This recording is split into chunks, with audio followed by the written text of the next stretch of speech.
a great deal of the women who are mothers in this country are single.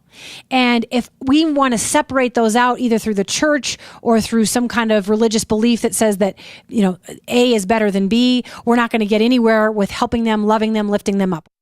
It's Channel Mom with Jenny Dean Schmidt. We're here for you.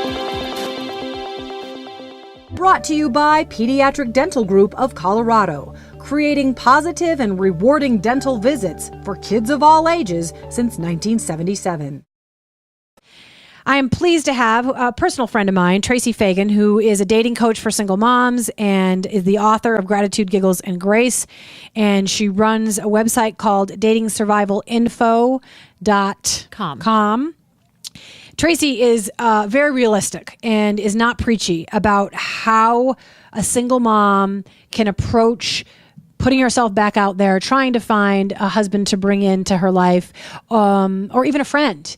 Alrighty, let's just start with this. Why don't you tell people your story so they know that you've had some raw experience that contributes to knowing what you know. Okay. Well, it started out, I've actually been married twice. The first time was for 10 years, and I've got a daughter from that marriage. She's 11 years old. And the second marriage, I have lovingly renamed him Mulligan. And it was 10 months. And in that 10 months, it was just bad news for both me and my daughter. And I got out of that marriage and realized I needed to do it differently. And you would admit, because I've talked to you before about this, that it was a rebound situation to a certain degree, and you felt a warning from God that you shouldn't do it. Oh, yes. I was in the parking lot of Kohl's at Kipling and C470 when he told me I shouldn't marry him, and I thanked him for the suggestion and went about my own way. Mm-hmm. Because I want you to have every mom out there who is single or divorced or widowed, all of it, hear the heart cry that you had in that parking lot, which was, I just want a companion, right? I mean, tell me about that feeling where you just had to reject what God was telling you because you just wanted a new man in your life.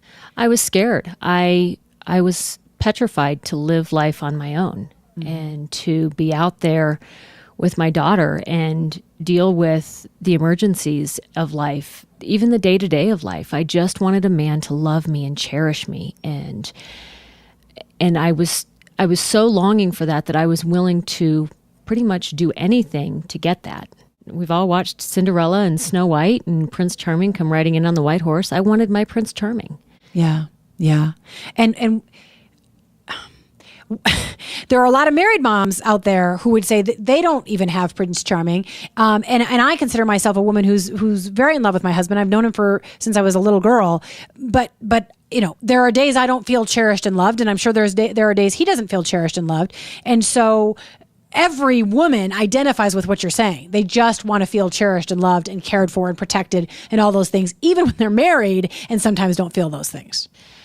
And I hear that. One of the things for me personally that in looking back is I realized that I was only choosing to see and feel the good feelings or accept the good feelings in the short dating time that I had, especially with my second husband, well, even with my first husband. Mm-hmm. I really chose to remember what I wanted to remember and experience what I wanted to experience.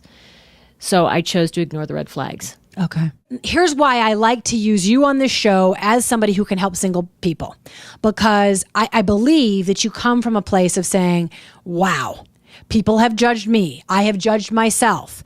I have reached a place where I do not judge a single mom, not one of them in this nation. And we now have, let's call it an epidemic of single parents in this nation. I read some of the statistics. You and I were discussing them. 1 out of 3 children, a total of 15 million, now being raised without a dad. I want your brutal commentary right now, as somebody who works very hard not to judge single moms, about what it means to be single in America and what it says about where we're at societally, what's happened to the fabric of our society that this has become an epidemic. Well, first and foremost, just to reiterate the fact that there is no judgment. I lived with my first husband before I married him. Mm-hmm.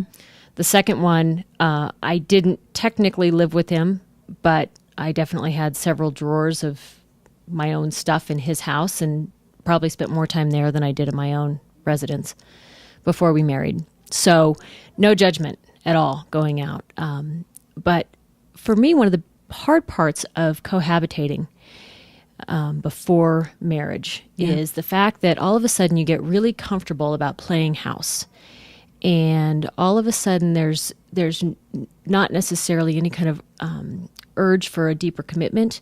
There is, it's easier to just to get up and walk out. Or on the flip side, it makes it harder to get up and walk out because now you're splitting rent, you're splitting utilities, you're splitting all of your costs. So in order to get up and move out, it's all of a sudden cost prohibitive. So you figure out, I can suck it up and just deal in this relationship. Because it's a business relationship to a certain degree. Yes. Right. I get deeply sad about the fact that the marriage bond, the marriage commitment, even the I don't want to call it legal, but the marriage contract is now belittled and undervalued and almost laughed off by certain sectors of society, saying it's just not necessary. And so what I see is kind of a reduction of the sense of marriage being sacred. It just doesn't matter. Just choose a guy, live with him. It's all good. Have babies. And I love the formality of marriage, the true commitment, the writing the names on papers, going before God and saying, I'm committing to this person till death do us part. That to me says we're missing something. Nothing serious anymore. How do you feel about that opinion? I very much agree with that. And I think that's part of the reason why we're seeing more and more people choosing to cohabitate and feel that marriage isn't all that sacred anymore because, my parents divorced and I turned out just fine. And not that they didn't, we're all messed up in our own way. Yeah, absolutely.